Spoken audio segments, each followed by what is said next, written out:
दोन मर्सिडीजच्या बदल्यात एक पद, नीलम गोऱ्हेंचा उद्धव ठाकरेंवर धक्कादायक आरोप। गोऱ्हेंच्या आरोपांनंतर पुण्यात ठाकरेंची शिवसेना आक्रमक।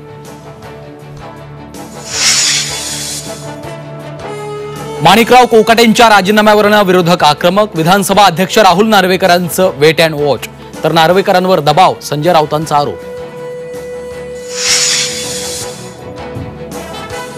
धाराशिवमध्ये सुरेश धसांनी नाकारला सत्कार। संतोष देशमुखांच्या मारेकऱ्यांना शिक्षा होईपर्यंत सत्कार स्वीकारणार नाही, आमदार सुरेश धसांची भूमिका।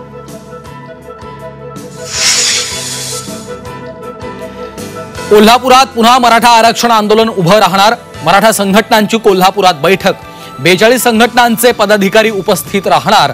बैठकीत आंदोलनाची रूपरेषा ठरणार। प्रधानमंत्री सूर्यघर योजनेतल्या ग्राहकांनाही वीज बिलाचा शॉक। रात्री वापरल्या जाणाऱ्या विजेसाठी बिलाचा प्रस्ताव 27 फेब्रुवारीपर्यंत हरकती नोंदवता येणार। तुम्ही खाताय भेसळयुक्त मिठाई, खवा मिठाई बनवण्यासाठी वनस्पती तेलाचा वापर। भेसळयुक्त मिठाई आरोग्यास घातक। 12वीच्या विद्यार्थ्याची गळफास घेऊन आत्महत्या। सोलापूरच्या मंद्रुप मधली धक्कादायक घटना, आत्महत्येचं कारण स्पष्ट। जळगावच्या शाहूनगर परिसरात 5,34,000 रुपयांचं MD ड्रग्ज हस्तगत, पोलिसांकडून एकाला अटक।